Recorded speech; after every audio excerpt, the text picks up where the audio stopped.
Capítulo 20. La mano vidente. Todas las flores y hojas de las orquídeas centelleaban de rocío al primer sol de la mañana, cuando la caravana se puso de nuevo en marcha. Durante la noche no había ocurrido nada, salvo que se habían unido a los anteriores otros emisarios más, de forma que el tropel se componía ya de unos 300. Realmente era un espectáculo que valía la pena contemplar, el de aquella comitiva de seres tan diversos. Cuanto más se adentraban en el bosque de orquídeas, más formas y colores increíbles adoptaban las flores. Y pronto comprobaron los caballeros Icrion, Isvald y Idorn que la impresión inquietante que les había inducido a poner centinelas no había sido totalmente injustificada. En efecto, muchas de aquellas plantas eran carnívoras y suficientemente grandes para tragarse un ternero. Verdad era que no se movían por sí solas. En ese sentido, los centinelas habían sido innecesarios, pero cuando se las tocaba se cerraban como grilletes de acero. Y alguna vez tuvieron que hacer uso los caballeros de sus espadas para liberar el brazo o el pie de algún compañero de viaje o a su cabalgadura, cortando la flor entera y despedazándola. Bastian, que cabalgaba sobre Shicha, se veía constantemente rodeado de todos los seres imaginables de fantasía, que intentaban llamar su atención o por lo menos echarle una ojeada. Pero él cabalgaba en silencio y con rostro impenetrable. Se le había despertado de nuevo un deseo, y por primera vez era un deseo que lo hacía parecer inabordable y hasta sombrío. Lo que más le molestaba en el comportamiento de Atreyu y de Fújur, a pesar de la reconciliación, era el hecho incontestable de que lo trataban como a un niño incapaz, del que se sentían responsables y al que tenían que proteger y dirigir. Pensándolo bien, había sido así desde el primer día de su convivencia. ¿Por qué actuaban de ese modo? Evidentemente se sentían superiores a él por alguna razón, aunque sus intenciones fueran buenas. Sin duda Atreyu y Fújur lo consideraban un muchacho indefenso, necesitado de protección, y a eso Bastian no estaba dispuesto. No estaba dispuesto en absoluto. No era un muchacho inofensivo, ya verían. Bastian quería ser peligroso, peligroso y temido. Alguien de quien todo el mundo tuviera que guardarse, incluidos Fújur y Atreyu. El Genie azul, que por cierto se llamaba Iluán, se abrió paso entre la aglomeración de personas que rodeaban a Bastian y se inclinó ante él con los brazos cruzados sobre el pecho. Bastian se detuvo. —¿Qué pasa, Iluán? Habla. —Señor —dijo el Genie con su voz de águila—, he oído decir algo a nuestros compañeros de viaje recién llegados. Algunos de ellos pretenden conocer esta comarca y saber hacia dónde nos dirigimos, y todos ellos tiemblan de miedo, señor. ¿Por qué? ¿Qué comarca es esta? Este bosque de orquídeas carnívoras, señor, se llama el Jardín de Oglais y pertenece al castillo encantado de Orok, llamado también la mano vidente. En él vive la maga más poderosa y perversa de toda fantasía. Su nombre es Yashide. Está bien, respondió Bastian. Diles a los miedosos que se tranquilicen. Estoy yo con ellos. Iluán se inclinó otra vez y se alejó. Poco después aterrizaron junto a Bastian Fújur y Atreyu, que se habían adelantado volando. La expedición estaba precisamente en la pausa del mediodía. No sé qué pensar, comenzó a decir Atreyu. A 3 o 4 horas de camino he visto en medio del bosque de orquídeas una construcción que parece una gran mano que saliera del suelo. Produce una impresión bastante siniestra. Si seguimos andando en la misma dirección que hasta ahora, iremos a dar con ella. Bastian le informó de lo que entretanto sabía por Iluán. En ese caso, opinó Atreyu, sería más sensato cambiar de dirección, ¿no crees? No, dijo Bastian. No hay ninguna razón que nos obligue a encontrarnos con Yashide. Sería mejor evitar ese encuentro. Hay una, dijo Bastian. ¿Cuál? Que yo lo quiero, dijo Bastian. Atreyu calló, mirándolo con ojos muy abiertos. Como por todas partes se arremolinaban los fantasios para ver a Bastian, la conversación no siguió. Pero después de la comida, Atreyu volvió y le propuso a Bastian en tono aparentemente despreocupado. ¿No te parecería dar un vuelo conmigo en Fújur? Bastian comprendió que a Atreyu le preocupaba algo. Se subieron a las espaldas del dragón.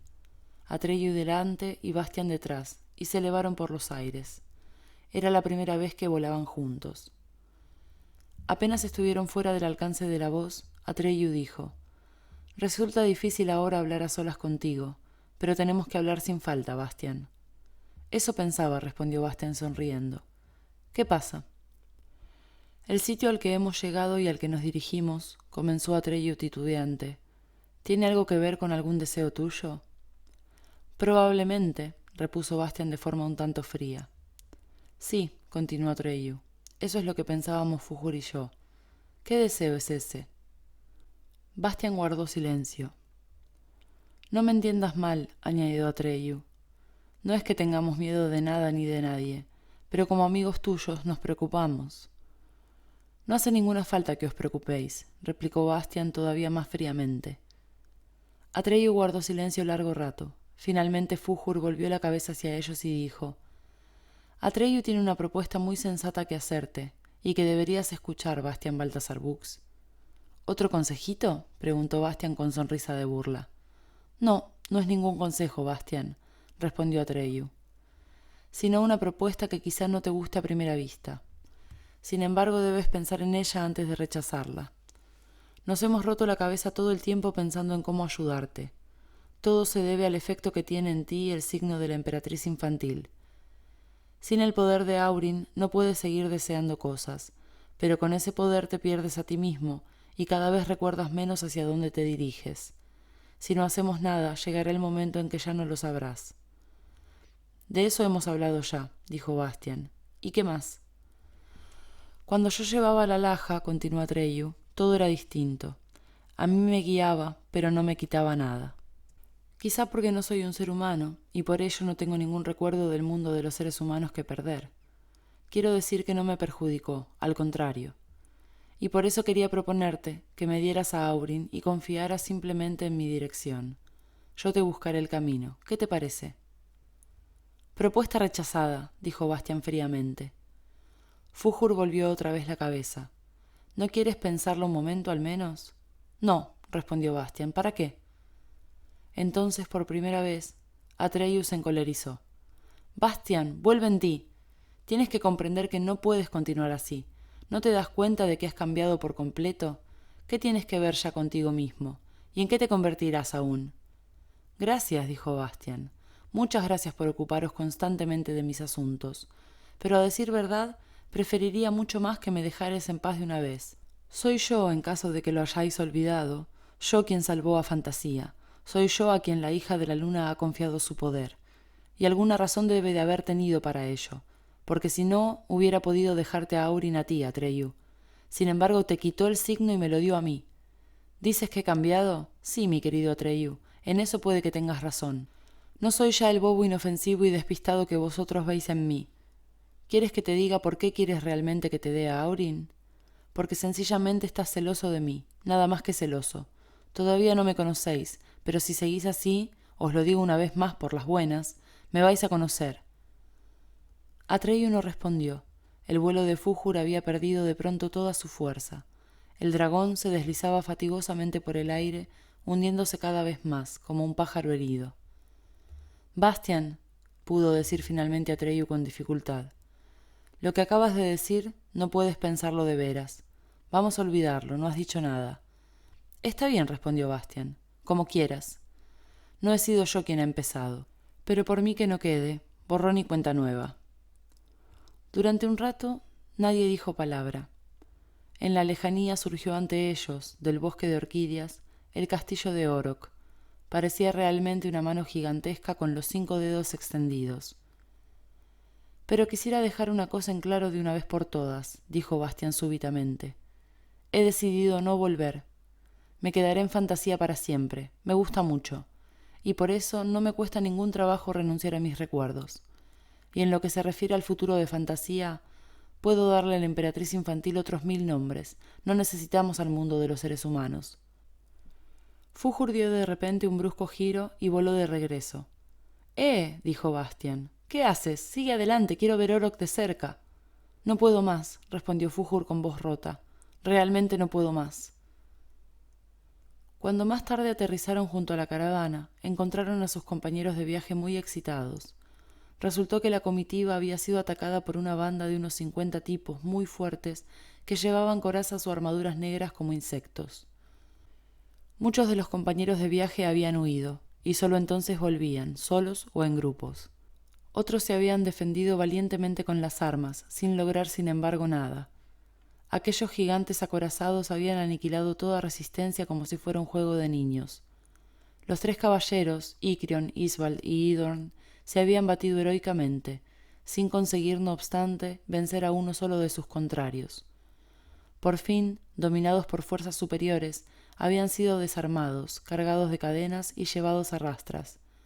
Uno de los negros acorazados había gritado con voz extrañamente metálica lo siguiente: «Este es el mensaje de Yashide, señora del castillo de Orok, a Bastian Baltasar Bux.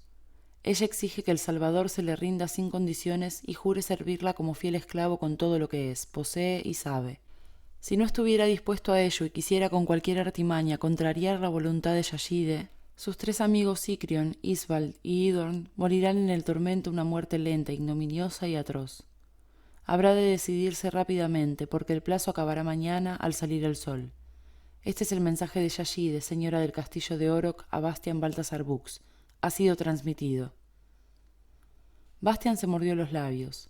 Atreyu y Fújur miraban fijamente ante sí, pero Bastian sabía exactamente lo que pensaban, y precisamente el hecho de que no dijeran nada lo irritó más aún interiormente. Pero no era aquel el momento oportuno para hablar de ello.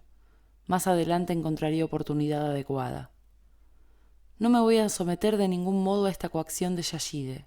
Eso está claro», dijo en voz alta a los que lo rodeaban.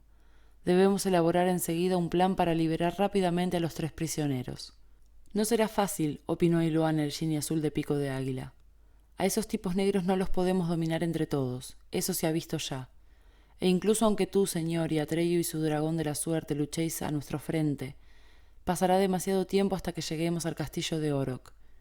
La vida de los 3 caballeros está en manos de Yashide, y en cuanto vea que atacamos, los matará. Eso me parece indudable». «Entonces no debe notar nada», declaró Bastian. «Tenemos que sorprenderla». «¿Cómo?», preguntó un troll de 4 cuartos, que había vuelto hacia adelante su rostro colérico, lo que le daba un aspecto bastante terrible. «Yashide es muy astuta y estará preparada para toda eventualidad». «Eso me temo también», dijo el príncipe Gnomo. «Somos demasiados para que no nos vea si nos acercamos al castillo de Orok. Una expedición así no puede esconderse, ni siquiera de noche. Sin duda Yashide habrá apostado centinelas». «Entonces», reflexionó Bastian, «podemos servirnos precisamente de eso para engañarla». «¿Qué quieres decir, señor?» «Tendréis que continuar con toda la caravana en otra dirección, de forma que parezca que huís, como si hubierais renunciado a liberar a los 3 prisioneros». «¿Y qué será de ellos?» «Yo me ocuparé de ellos, con Atreyu y Fújur». «¿Los 3 solos?» «Sí», dijo Bastian. «Naturalmente si Atreyu y Fújur me apoyan, si no, lo haré yo solo». Le dirigieron miradas de asombro. En susurros, los que estaban cerca se lo contaron a los que no habían podido oírlo. «Eso, señor», exclamó finalmente el Genie Azul, «pasará a la historia de fantasía, tanto si vences como si no». «¿Venís conmigo?», dijo Bastian volviéndose a Atreyu y Fújur. «¿O tenéis quizás otra de vuestras propuestas?» «No», dijo Atreyu suavemente, «vamos contigo». «Entonces», ordenó Bastian, «la comitiva debe ponerse en marcha ahora, mientras aún es de día. Tenéis que dar la impresión de que huís, de manera que apresuraos. Nosotros esperaremos aquí en la oscuridad. Mañana por la mañana nos reuniremos de nuevo con vosotros, llevando a los 3 caballeros, o no nos reuniremos nunca. Idos ahora». Los compañeros de viaje se inclinaron en silencio ante Bastian y se pusieron en camino. Bastian, Atreyu y Fújur se ocultaron en la maleza de las orquídeas y aguardaron la noche inmóviles y silenciosos. Cuando la noche cayó, oyeron de pronto un leve tintineo y vieron a 5 de los gigantescos sujetos negros entrar en el campamento abandonado. Se movían de una forma peculiarmente mecánica, exactamente del mismo modo. Todo en ellos parecía ser de metal negro, hasta sus rostros eran máscaras de hierro. Se detuvieron al mismo tiempo, se volvieron hacia la dirección en la que la caravana había desaparecido y siguieron su rastro marcando el paso, sin haber cambiado una sola palabra entre ellos. Luego se hizo otra vez el silencio. «El plan parece funcionar», susurró Bastian. «Solo eran 5», contestó Atreyu. «¿Dónde están los otros?» «Sin duda esos 5 los llamarán de algún modo», dijo Bastian. Cuando finalmente se hizo por completo de noche, se arrastraron con cuidado fuera de su escondite, y Fújur se elevó silenciosamente en el aire con sus 2 jinetes. Voló lo más bajo posible sobre las copas del bosque de orquídeas, para no ser descubierto. En principio la dirección era clara, la misma que habían seguido aquella tarde. Sin embargo, cuando habían planeado velozmente hacia allí durante un cuarto de hora aproximadamente, se planteó el problema de si podrían encontrar el castillo de Orok y cómo. Las tinieblas eran impenetrables. No obstante, pocos minutos después vieron surgir ante ellos el castillo. Sus 1000 ventanas estaban resplandecientemente iluminadas. A Yashide parecía gustarle que la vieran. De todos modos era explicable, porque aguardaba la visita de Bastian, aunque de otra forma. Fújur se deslizó con precaución hasta el suelo entre las orquídeas, porque su piel de escamas de color blanco madreperla centelleaba y reflejaba la luz, y de momento no debían ser vistos. Al abrigo de las plantas se aproximaron al castillo. Ante la gran puerta de entrada montaban guardia 10 de los gigantes blindados, y junto a cada una de las ventanas claramente iluminadas había uno de ellos, negro e inmóvil, como una sombra amenazadora. El castillo de Orok se alzaba sobre una pequeña elevación, libre de vegetación de orquídeas. La forma del edificio era realmente la de una mano gigante que saliera de la tierra. Cada uno de sus dedos era una torre, y el pulgar un bastión sobre el que a su vez se levantaba una torre. El conjunto tenía una altura de muchos pisos, en el que cada falange formaba uno, y las ventanas tenían la forma de ojos luminosos, que observasen el país hacia todos los lados. Con razón lo llamaban la mano vidente. «Tenemos que descubrir dónde están los prisioneros», le susurró Bastian a Atreyu. Atreyu asintió y le indicó a Bastian que estuviera callado y permaneciera junto a Fújur. Luego, sin hacer el más mínimo ruido, se fue, arrastrándose sobre el vientre. Pasó mucho rato antes de que volviera. «He rastreado alrededor del castillo», cuchicheó, «y solo existe esa entrada, pero está demasiado bien guardada. Únicamente arriba del todo, en la punta del dedo medio, he podido descubrir una claraboya en la que no parece haber ninguno de esos gigantes acorazados. Pero si volamos hasta ella con Fújur, nos verán irremisiblemente. Los prisioneros están probablemente en el sótano.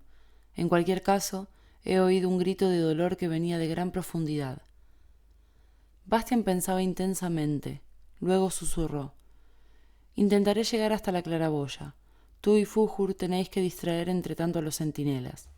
Haced algo para que crean que vamos a atacar la puerta de entrada. Tenéis que atraerlos a todos hacia aquí, pero solo atraerlos, ¿comprendés? No pelees con ellos. Yo, entre tanto, intentaré trepar por la mano desde atrás. Entretén a los tipos tanto tiempo como puedas, pero sin correr riesgos. Dame unos minutos antes de empezar». Atreyu asintió y le estrechó la mano. Luego Bastian se quitó el manto de plata y se deslizó a través de la oscuridad. Se arrastró describiendo un gran semicírculo alrededor del edificio. Apenas había llegado a la parte trasera cuando oyó a Atreyu gritar: ¿Sabéis quién es Bastian Baltasar Bux, el salvador de fantasía? He venido, pero no para pedir misericordia a Yashide, sino para daros una oportunidad de soltar a los prisioneros voluntariamente. Con esa condición podréis conservar vuestra vida ignominiosa».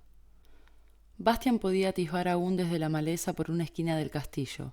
Atreyu se había puesto el manto de plata y había deshecho su cabello negro a su lado como si fuera un turbante. Para alguien que no los conociera bien, podía haber realmente cierto parecido entre los dos. Los negros gigantes blindados parecieron indecisos un momento, pero solo un momento. Luego se precipitaron hacia Atreyu y se oyeron sus pesados pasos metálicos. También las sombras de las ventanas se pusieron en movimiento, dejando sus puestos para ver qué pasaba. Otros se arremolinaron en gran número en la puerta de entrada. Cuando los primeros habían llegado casi hasta Atreyu, él se les escurrió como una comadreja y un momento después apareció sentado sobre Fújur, sobre sus cabezas. Los gigantes blindados agitaron sus espadas en el aire, dando saltos, pero no pudieron alcanzarlos. Bastian corrió con la velocidad del rayo hacia el castillo y comenzó a trepar por la fachada. En algunos sitios lo ayudaban las molduras de las ventanas y los salientes del muro, pero normalmente solo podía sujetarse con la punta de los dedos. Trepó cada vez más alto. Una vez se desprendió un pedazo de muro en el que había afirmado un pie y durante unos segundos se quedó colgando solo de una mano. Pero se izó, consiguió encontrar un asidero para la otra mano y siguió subiendo. Cuando por fin alcanzó las torres, avanzó más rápidamente, porque la distancia entre ellas era tan escasa que podía acuñarse entre sus paredes y de esa forma ir subiendo. Finalmente alcanzó la claraboya y se deslizó por ella. Efectivamente, en aquella habitación de la torre no había ningún centinela. No se sabe por qué.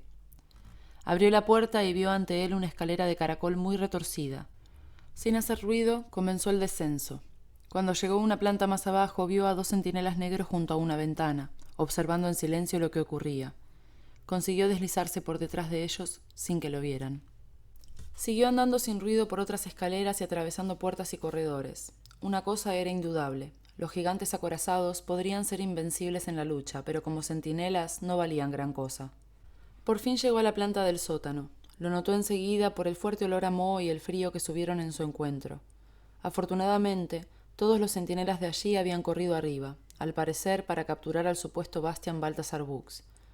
En cualquier caso, no se veía ninguno. Había antorchas en las paredes que iluminaban su camino. Cada vez descendía más.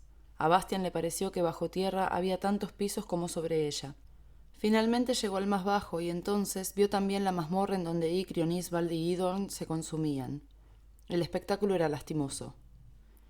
Colgaban en el aire de largas cadenas de hierro, sujetos por los grilletes de sus muñecas, sobre una fosa que parecía un pozo negro sin fondo. Las cadenas pasaban por unas poleas que había en el techo de la mazmorra hasta un torno, pero éste estaba sujeto con un gran cerrojo de acero y no se podía mover. Bastian se quedó desconcertado. Los 3 cautivos tenían los ojos cerrados, como si estuvieran sin conocimiento, pero entonces Idorn, el duro, abrió el izquierdo y murmuró con labios resecos: amigos, mirad quién ha venido. Los otros 2 abrieron también penosamente los párpados, y cuando vieron a Bastian, una sonrisa se dibujó en sus labios. Sabíamos que no nos dejarías en la estacada, señor, graznó Icrion. ¿Cómo puedo bajaros de ahí?, preguntó Bastian. El torno está cerrado con cerrojo. Coged vuestra espada, exclamó Isvald, y cortad simplemente las cadenas. ¿Para que nos caigamos al abismo?, preguntó Icrion. No me parece una idea muy buena. Además tampoco puedo desenvainarla, dijo Bastian. Sicanda debe saltarme la mano por sí sola. Gruñó Idorn. Eso es lo malo de las espadas mágicas. Cuando se las necesita, son caprichosas. Cuchicheó de repente Isvald. El torno tenía una llave. ¿Dónde diablos la habrán metido? En algún lado había una losa suelta, dijo Icrion. No lo pude ver muy bien cuando me izaron hasta aquí. Bastian aguzó la vista. La luz era escasa y vacilante, pero después de ir de un lado a otro descubrió una losa de piedra en el suelo que sobresalía un poco. La levantó con cuidado y allí efectivamente estaba la llave. Entonces pudo abrir y quitar del torno el gran cerrojo. Lentamente comenzó a hacer girar el torno, que crujía y gemía tan fuerte que sin duda debía de oírse en los sótanos superiores. Si los gigantes blindados no eran completamente sordos, debían de estar ya sobre aviso. Pero de nada valía detenerse ahora. Bastian siguió dando vueltas al torno hasta que los 3 caballeros flotaron a la altura del borde, sobre el agujero. Ellos comenzaron a balancearse de un lado a otro y finalmente tocaron con los pies el suelo firme. Cuando esto ocurrió, Bastian los soltó del todo. Cayeron al suelo agotados, quedándose donde estaban, y con las gruesas cadenas colgando aún de las muñecas. Bastian no lo pensó mucho, porque se oían pesados pasos metálicos que bajaban por los escalones de piedra del sótano, primero aislados y luego cada vez más numerosos. Llegaban los centinelas. Sus armaduras relucían como corazas de enormes insectos a la luz de las antorchas. Levantaron sus espadas todos con idéntico movimiento y atacaron a Bastian, que se había quedado junto a la estrecha entrada de la mazmorra. Y entonces por fin Sicanda saltó de su funda roñosa y se colocó en su mano. Como un rayo la luminosa hoja de la espada arremetió contra los primeros gigantes blindados y antes de que el propio Bastian hubiera comprendido muy bien lo que ocurría, los había hecho pedazos. Y entonces vieron lo que aquellos tipos tenían dentro. Estaban huecos. Solo consistían en corazas que se movían solas, y en su interior no había nada, únicamente el vacío. La posición de Bastian era buena, porque por la estrecha puerta del calabozo solo se le podían aproximar de uno en uno, y de uno en uno los iba haciendo Sicanda pedazos. Pronto yacieron en montones en el suelo, como negras cáscaras de huevo de alguna ave gigantesca. Después de haber sido despedazados unos 20, los restantes parecieron concebir otro plan. Se retiraron, evidentemente para esperar a Bastian en otro lugar más ventajoso para ellos. Bastian aprovechó la oportunidad para cortar rápidamente las cadenas que sujetaban las muñecas de los 3 caballeros con la hoja de sicanda. Icrion y Idorn se pusieron en pie pesadamente e intentaron desenvainar sus propias espadas, que curiosamente no les habían quitado, para apoyar a Bastian, pero tenían las manos insensibles después de haber estado tanto tiempo colgados y no les obedecían. Isvald, el más delicado de los 3, ni siquiera estaba en condiciones de ponerse en pie por sí mismo. Sus compañeros tuvieron que sostenerlo. «No os preocupéis», dijo Bastian. «Sicanda no necesita apoyo. Quedaos detrás de mí y no me creéis más dificultades tratando de ayudarme». Salieron del calabozo, subieron lentamente la escalera, llegaron a una gran estancia parecida a un salón, y de pronto se extinguieron todas las antorchas, pero Sicanda lucía esplendorosamente. Otra vez oyeron acercarse los pesados pasos metálicos de muchos gigantes acorazados. «Deprisa», dijo Bastian. «Volved a la escalera, yo me defenderé aquí». No pudo ver si los 3 obedecían su orden, ni tampoco tuvo tiempo de comprobarlo, porque Sicanda empezaba ya a bailarle en la mano, y la luz fuerte y blanca que salía de ella iluminaba el salón como si fuera de día. Aunque los atacantes lo alejaron de la entrada de la escalera para poder atacarlo por todos los lados, Bastian no fue rozado siquiera por ninguno de sus formidables golpes. Sicanda remolineaba tan aprisa a su alrededor que parecía cientos de espadas imposibles de distinguir entre sí. Y finalmente Bastian quedó de pie en un campo de ruinas hecho de corazas negras destrozadas. Nada se movía ya. «Venid», les gritó a sus compañeros. Los 3 caballeros salieron por la entrada de la escalera y abrieron mucho los ojos. «¿Una cosa así?», dijo Icrion mientras le temblaba el bigote. «No la he visto en mi vida. ¡A fe mía! Se lo contaré a mis nietos», tartamudeó Isvald. «Y desgraciadamente no se lo creerán», añadió Idorn con tristeza. Bastian permanecía indeciso con la espada en la mano, pero de repente Sicanda volvió a su funda. «Parece haber pasado el peligro», dijo Bastian. «Por lo menos el que puede vencerse con una espada», opinó Idorn. «¿Qué hacemos ahora?» «Ahora», respondió Bastian, «quisiera conocer personalmente a Yashide. Tengo que decirle un par de cosas». Los 4 subieron las escaleras de los sótanos hasta que llegaron a la planta que estaba al nivel del suelo. Allí, en una especie de vestíbulo de entrada, los aguardaban Atreyu y Fújur. «Lo habéis hecho muy bien los 2», dijo Bastian dándole palmadas en la espalda a Atreyu. «¿Qué ha pasado con los gigantes blindados?», quiso saber Atreyu. «Eran cáscaras vacías», respondió Bastian despreocupadamente. «¿Dónde está Yashide?» «Arriba, en el salón encantado», repuso Atreyu. «Venid», dijo Bastian. Se puso otra vez el manto de plata que Atreyu le tendía. Luego subieron todos la ancha escalera de piedra hasta las plantas superiores. Incluso Fújur fue con ellos. Cuando Bastian, seguido de su gente, entró en el gran salón encantado, Yashide se levantó de su trono de coral rojo. Era mucho más alta que Bastian y muy hermosa. Vestía una larga túnica de seda violeta. Sus cabellos eran rojos como el fuego y los llevaba recogidos en un extraño peinado de trenzas y coletas. Su rostro era pálido como el mármol y pálidas eran sus manos largas y delgadas. Su mirada era extraña y turbadora, y Bastian necesitó algún tiempo para comprender a qué se debía. Tenía 2 ojos distintos, uno verde y otro rojo. Parecía tener miedo de Bastian, porque temblaba. Bastian desafió su mirada, y ella bajó sus largas pestañas. La habitación estaba llena de toda clase de extraños objetos, cuya finalidad no podía adivinarse. Grandes esferas con imágenes pintadas, relojes siderales y péndulos que colgaban del techo. Entre ellos había preciosos pebeteros de los que brotaban nubes espesas de distintos colores que como una niebla flotaban sobre el suelo. Bastian no había dicho nada hasta entonces, y aquello pareció hacer perder la serenidad a Yashide, que repentinamente corrió a sus pies y se postró ante él. Luego cogió uno de los pies de Bastian y lo puso sobre su cabeza. «Señor y maestro», dijo con voz profunda y aterciopelada y de un modo impreciso, oscura. «Nadie puede oponerse a ti en fantasía. Eres más poderoso que todos los poderosos y más peligroso que todos los demonios. Si te place vengarte de mí porque fui suficientemente necia para no comprender tu grandeza, puedes aplastarme con tu pie. He merecido tu cólera. Sin embargo, si quieres demostrar la generosidad que te ha dado fama, incluso con un ser tan indigno como yo, permite que me someta a ti como esclavo obediente y prometa servirte con todo lo que soy, poseo y sé». Enséñame a hacer lo que creas conveniente y seré tu discípula humilde, obedeciendo cada gesto de tus ojos. Me arrepiento de lo que quise hacer contigo e imploro tu compasión. Levántate, Yashide, dijo Bastian.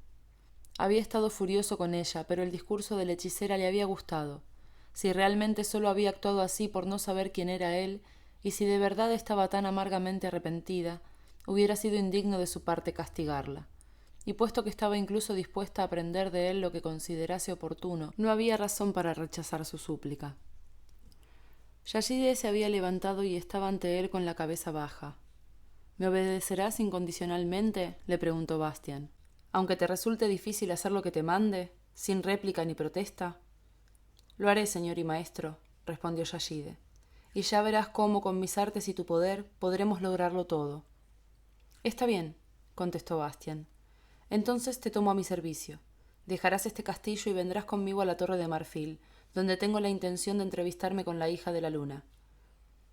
Los ojos de Yashide, rojo y verde, resplandecieron durante una fracción de segundo, pero inmediatamente bajó otra vez sobre ellos sus largas pestañas y dijo: —Te obedezco, señor y maestro. Todos bajaron y salieron del castillo. Antes que nada, tenemos que encontrar a los otros compañeros de viaje —decidió Bastian—. ¿Quién sabe por dónde andarán?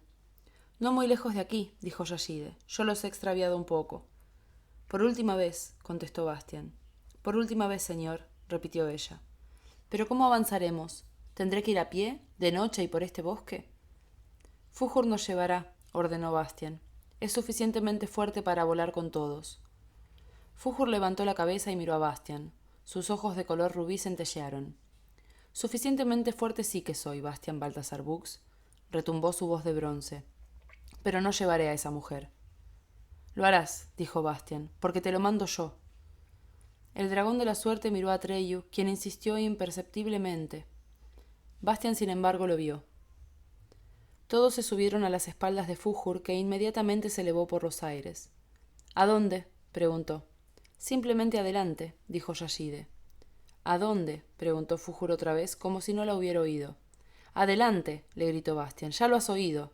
—Hazlo —dijo Atreyu en voz baja, y Fújur lo hizo.